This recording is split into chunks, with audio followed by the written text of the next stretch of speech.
9 फरवरी 1943 Germany के शहर कील से एक जर्मन सबमरीन रवाना होती है। वैसे तो इसमें सभी नाज़ी जर्मनी के सोल्जर्स बैठे हैं, लेकिन इन सब के बीच मौजूद है एक इंडियन जिसका नाम है मकसूदा। इस सबमरीन को मिशन दिया गया है साउथ की तरफ ट्रेवल करना, अफ्रीका के बगल से होते हुए जाना और मिस्टर मकसूदा को ट्रांसफर करना एक जापानीज सबमरीन में। ये काम सुनने में आसान लगता है, लेकिन खतरों से बिल्कुल खाली नहीं है, क्योंकि समुद्र भरा हुआ है ब्रिटिश जहाजों से और ये समय है वर्ल्ड वार 2 का, जब जर्मनी और जापान दोनों लड़ रहे हैं ब्रिटिश के खिलाफ। 26 अप्रैल 1943 करीब 2.5 महीने के सफर के बाद जब एक जर्मन सबमरीन मैडागास्कर के कोस्ट के पास पहुंचती है तो सामने जापानीज सबमरीन नजर आती है, लेकिन समुद्र इतना तूफानी था कि इन दोनों सबमरीन का एक दूसरे के आसपास आना बहुत खतरनाक हो सकता था। तो अगले 2 दिन तक ये दोनों सबमरीन पैरेलली चलती रहती हैं आगे। फाइनली जाकर जब मौसम साफ होता है तो मिस्टर मकसूदा सबमरीन से बाहर निकलते हैं। एक छोटी सी नाव पे पैडलिंग करते हुए भीगते हुए वे जापानीज सबमरीन के पास पहुंचते हैं, जहां पर कैप्टन मसाउत एराउका उनका स्वागत करते हैं। एक सवाल आपके मन में उठेगा कि ये जर्मनी और जापानीज सबमरीन वर्ल्ड वार 2 के समय पर एक इंडियन की क्यों मदद कर रही थी? ऐसा इसलिए दोस्तों क्योंकि मिस्टर मकसूदा और कोई नहीं बल्कि हमारे नेताजी सुभाष चंद्र बोस हैं। जाने अनजाने में इस ऐतिहासिक जर्नी के दौरान ये इतिहास के पहले इंडियन भी बन जाते हैं। एक सबमरीन में सफर करने वाले सुभाष चंद्र बोस दोस्तों इंडिया के सबसे महान फ्रीडम फाइटर में एक हैं और इनकी पूरी कहानी ऐसे ही कमाल के किस्सों से भरी हुई है। कैसे ये ब्रिटिश हुकूमत को चकमा देकर इंडिया छोड़कर भागे, जर्मनी गए, हिटलर से मिले, एशिया गए, जापान गए, जापानीज प्राइम मिनिस्टर से मिले, सिंगापुर गए, अपनी एक आर्मी बनाई और इंडिया के बाहर रहकर ब्रिटिश हुकूमत के खिलाफ सबसे बड़ी जंग छेड़ी। We want to expel British power from India. We have to fight the enemy with its own weapons. आइए समझते हैं इनकी पूरी दास्तां आज के इस वीडियो में। अपनी कहानी की शुरुआत करते हैं साल 1939 से, वो साल जब वर्ल्ड वार 2 की शुरुआत होती है। Viceroy Lord Lilith go India के बिहाफ पे भी वार डिक्लेयर कर दिया बिना किसी इंडियन के कंसल्ट किए। कांग्रेस के लिए ये बड़ी एम्बैरेसमेंट वाली बात थी और गवर्नमेंट ऑफ इंडिया एक्ट के तहत कांग्रेस के पास कुछ मिनिस्ट्रीज का कंट्रोल था, तो कांग्रेस ने उन सभी पोजीशन से रिजाइन कर दी।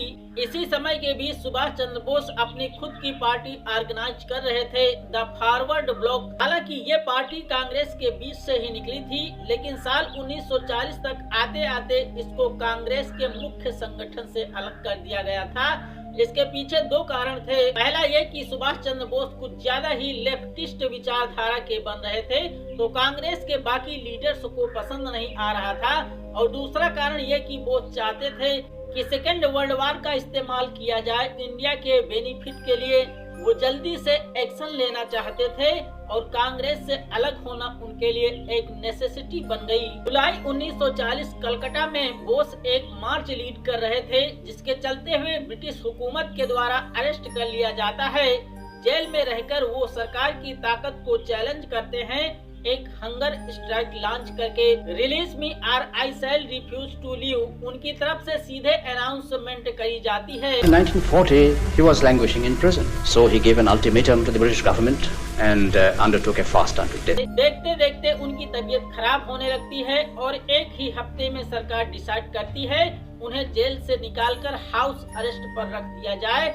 सरकार नहीं चाहती थी कि उन पर ब्लेम आए कि अगर सुभाष चंद्र बोस जेल में मारे गए तो, इसलिए उन्होंने सोचा कि जब तक स्वास्थ्य खराब है तब तक हाउस अरेस्ट पर रखते हैं, जैसे ही हेल्थ ठीक होगी वापस जेल में डाल देंगे। लेकिन नेताजी अपने अलग ही प्लान रच रहे थे। इनका प्लान था जर्मनी जाना और जर्मन से मदद मांगना ब्रिटिश के खिलाफ लड़ाई करने के लिए, लेकिन जर्मनी तक जाया कैसे जाए। बोस पंजाब में मौजूद एक कम्युनिस्ट ऑर्गेनाइजेशन को कांटेक्ट करते हैं ये जानने के लिए कि क्या कोई तरीका है बॉर्डर पार करके जर्मनी तक छुप के जाने का। उन्हें बताया जाता है कि एक तरीका जरूर है, अफगानिस्तान के थ्रू अगर एंटर किया जाए, वहां से सोवियत यूनियन जाया जाए। तो वहां से जर्मनी जाया जा सकता है। 16 जनवरी 1941 रात के करीब 1:30 बजे जब पूरा शहर सो रहा था तो नेताजी छुपके से अपने घर से बाहर निकलते हैं अपने भतीजे शिशिर कुमार बोस के साथ। उन्होंने एक डिस्गाइज पहनी हुई थी। वो प्रोटेंड कर रहे थे कि वो एक इंश्योरेंस एजेंट हैं। इनका नाम है मोहम्मद जियाउद्दीन। शिशिर के साथ अंधेरे में ये रात भर ड्राइव करते रहते हैं और सुबह के करीब 8:30 बजे धनबाद पहुंचते हैं। यहाँ एक रात शिशिर के भाई अशोक के घर में बिताते हैं और अगले दिन नजदीक के गोमो स्टेशन से बोस कालका मेल की ट्रेन पकड़ लेते हैं। ये रेलगाड़ी पहले दिल्ली पहुंचती है और वहां से ये गाड़ी बदलते हैं पेशावर की ओर अगली ट्रेन पकड़ते हैं। द फ्रंटियर मेल नाम से पेशावर पहुंचकर इन्हें रिसीव किया जाता है फॉरवर्ड ब्लॉक के प्रोविंशियल लीडर मियान अकबर शाह के द्वारा। अगला पड़ाव था ब्रिटिश राज के इलाकों से पूरी तरह से बाहर निकलना। ऐसा करने के लिए ये अपना रूप फिर से बदल लेते हैं। ये एक गूंगे बहरे पठान बन जाते हैं। यहाँ गूंगा बहरा इसलिए जरूरी था कि बोस को पश्तो भाषा बोलनी नहीं आती थी। पखेर रागले पखेर खशबेचा पखेर और रस्से दे पखेर वो से जोड़ वो से खैर दे। ना मुंह खुलते राज भी खुल जाएगा। तो बॉर्डर पर कोई भी चेक करने आए तो उनके साथ चलने वाला पश्तो बता देगा कि ये बगल वाला पठान तो गूंगा और बहरा है। ये एक और फॉरवर्ड ब्लॉक के लीडर भगत राम तलवार के साथ ट्रेवल करते हैं और दोनों प्रिंटेड करते हैं कि अफगानिस्तान में अद्दा शरीफ की श्राइन पर जा रहे हैं प्रार्थना करने की उन्हें बोलना और सुनना आ जाए। 26 जनवरी 1941 गाड़ी के जरिए पेशावर से निकलते हुए ये एक शाम तक ब्रिटिश एम्पायर का बॉर्डर क्रॉस हो चुका था। 29 जनवरी की सुबह तक वो अड्डा शरीफ पहुंचते हैं और ट्रक्स और टैंकों की मदद से काबुल तक का सफर पूरा करते हैं।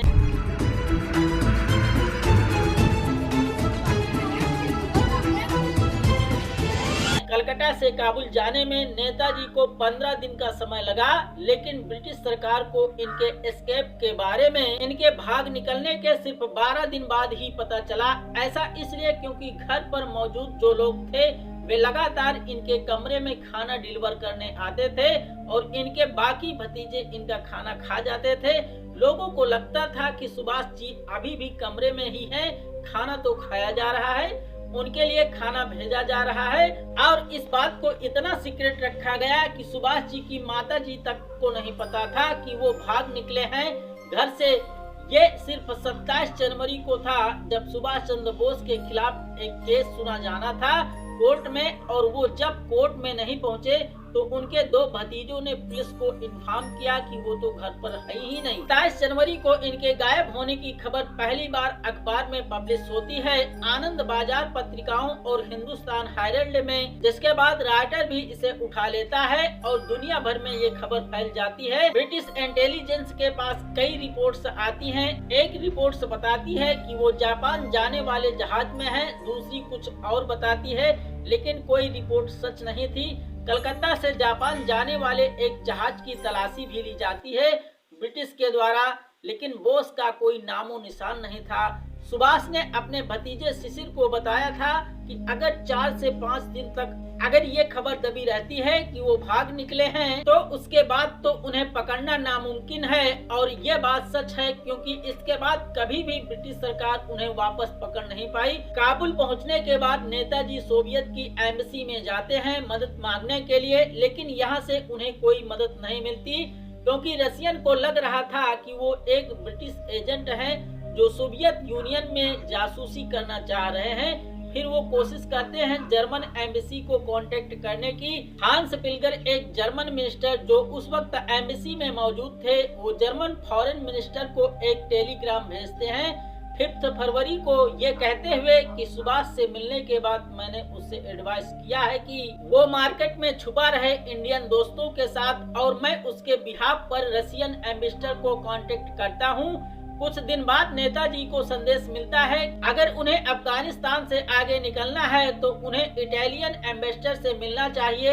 22 फरवरी साल 1941 को ये मीटिंग होती है। 10 मार्च को बोस को कहा जाता है कि एक नया इटालियन पासपोर्ट बनवा लो। बोस को एक नया इटालियन पासपोर्ट दिया जाता है, एक नई इटालियन आइडेंटिटी के साथ। ये फोटो लगी थी उनकी इटालियन पासपोर्ट पर और अब उनका नाम था ऑरलैंडो मजोटा। इस बीच ब्रिटिश सरकार ने एक इटालियन डिप्लोमेटिक कम्युनिकेशन को इंटरसेप्ट किया था और उन्हें ये पता लग गया था कि बोस काबुल में हैं। उन्हें ये भी पता लग गया कि वो जर्मनी जाने की सोच रहे हैं मिडिल ईस्ट के थ्रू। तो ब्रिटिश इंटेलिजेंस के 2 स्पेशल ऑपरेशन एग्जीक्यूटिव को ये काम दिया जाता है, टर्की में बोस को ढूंढो और उन्हें जर्मनी पहुंचने से पहले ही मार डालो। लेकिन नेताजी एक कदम आगे थे। उन्होंने मिडिल ईस्ट के थ्रू जाने वाला रास्ता कभी लिया ही नहीं, उल्टा मास्को पहुंच गए अपनी नई इटालियन आइडेंटिटी के साथ। मास्को पहुंचकर वो फाइनली एक ट्रेन पकड़ते हैं बर्लिन की ओर और 2 अप्रैल 1941 को वो पहुंच जाते हैं जर्मनी की राजधानी बर्लिन में। यहाँ 3 मकसद थे नेताजी के। पहला, एक Indian government in exile step करना। दूसरा, एक जरिया ढूंढना अपनी आवाज लोगों तक पहुंचाने की। और तीसरा, एक आर्मी की स्थापना करना जो बनी हो इंडियन से, वो इंडियन जो वॉर के प्रिजनर्स रहे। अब एक एक करके देखते हैं कैसे नेताजी ने इन चीजों पे काम किया और कैसे उनकी मुलाकात हुई जर्मनी के तानाशाह हिटलर से। सबसे बड़ा संघर्ष यहाँ था कि जर्मनी एक डिप्लोमेटिक रिकॉग्निशन इंडिया को वो चाहते थे। जर्मनी और बाकी एक्सेस पावर ऑफिशियली डिक्लेयर कर दें कि इंडिया एक आजाद देश है और इंडिया के इंडिपेंडेंस को वो अपना एक वॉर एम बनाए। लेकिन जर्मनी ने ऐसा फैसला कभी दिया नहीं क्योंकि हिटलर इस आइडिया से संतुष्ट नहीं थे। अपनी इस फेमस किताब माइन काम्फ में हिटलर ने अपनी राय बताई थी कि इंडिया के ऊपर उसने लिखा था कि वो प्रशंसा करता है ब्रिटिश सरकार की कि किस तरीके से उन्होंने इंडिया को डोमिनेट किया है और शासन किया है।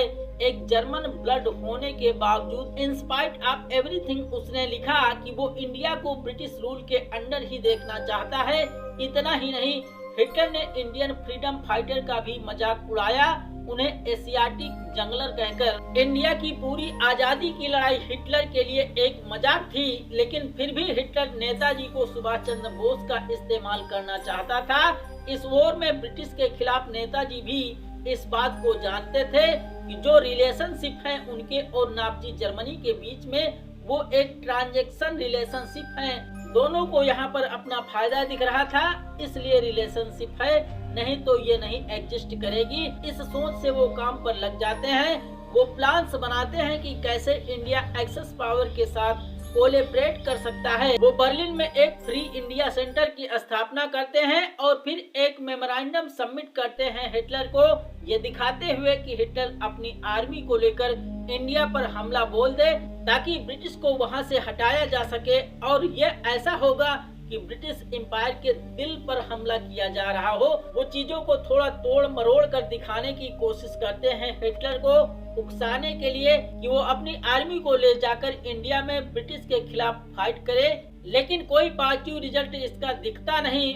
मेन रीजन यही था कि हिटलर को कोई परवाह नहीं थी इंडिया की आजादी की। लेकिन यहाँ एक और जर्मन था जो एक्चुअली में काफी इंटरेस्टेड था बोस की मदद करने में। Adam von Trott, head of the India section of the foreign office in Berlin. इनकी मदद से इस फॉरेन ऑफिस को एक स्पेशल इंडिया डिवीजन बना दिया जाता है। कुछ ही महीनों बाद 2 नवंबर 1941 को बोस यहाँ फ्री इंडिया सेंटर की स्थापना करते हैं। इस सेंटर पर होने वाली पहली मीटिंग में 6 डिसीजन लिए जाते हैं। पहला, इस पूरे संघर्ष का नाम होगा आजाद हिंद या फ्री इंडिया।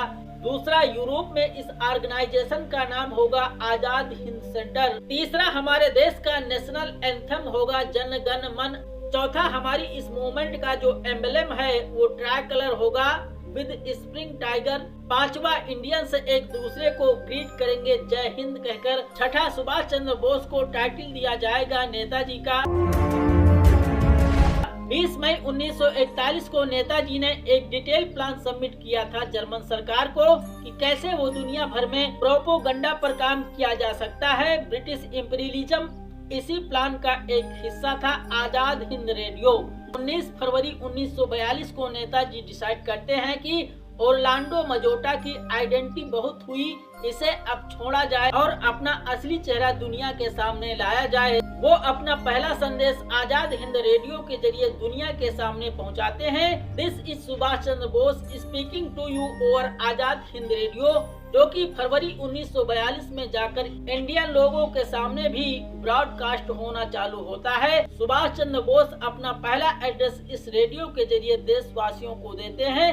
सभी लोग अपनी लड़ाई जारी रखें। एक्सिस पावर जल्द ही हमारी इस मिशन में मदद करेंगी और ब्रिटिश सरकार के खिलाफ हम लड़ेंगे। बहनों और भाइयों, हमने जो आजादी की लड़ाई छेड़ रखी है उसे तब तक जारी रखना होगा जब तक हमें मुकम्मल आजादी हासिल न हो। रेडियो के अलावा एक मंथली जर्नल भी बनाई जाती है आजाद हिंद नाम से, जिसे मार्च 1942 रोल आउट किया जाता है। कुछ ही दिनों के अंदर 5000 कॉपी इसकी जर्मनी में सर्कुलेट करी जाती हैं। लेकिन तीसरा मकसद जो था, वहाँ पर प्रॉब्लम आ रही थी। वो चाहते थे कि वो जो आर्मी खड़ी कर रहे हैं उसे इंडियन नेशनल आर्मी बुलाया जाए, लेकिन नाज़ी हुकूमत ने एक नई इंडिपेंडेंट आर्मी को मान्यता देने से इनकार कर दिया। इसलिए इस मिलिट्री का नाम रखा गया इंडियन लीजन। बोस यहाँ पर 10,000 से ज्यादा प्रिजनर्स अवार्ड से मिले, उनसे बातचीत करी। सबको तो वो कन्विंस नहीं कर पाए, करीब आधे लोग कन्विंस हो गए उनकी आर्मी ज्वाइन करने के लिए। तो इंडियन लीजियंस की जो स्ट्रेंथ थी वो करीब 5000 लोग थे। ये आर्मी छोटी जरूर थी, लेकिन कई मामलों में ऐतिहासिक थी कि नेताजी ने अलग अलग धर्मों, अलग अलग कास्ट के लोगों को इकट्ठा करने में सक्सेसफुल हो गए थे। कैप्टन वाल्टर हर्बिस जो उस वक्त ट्रेनिंग कैंप के इंचार्ज थे, उन्होंने नोट किया, his excellency Netaji goes was to paralyse century old and deny Jesus state in the Indian nationality, religions and caste and the unites the member of both these unit in one great common aim। 26 August 1942 Indian lesion अपनी oath लेता है और इसके साथ नेताजी अपने सभी मकसदों को पूरा करने में ऑलमोस्ट पूरी तरह से सक्सेसफुल रहते हैं जर्मनी में।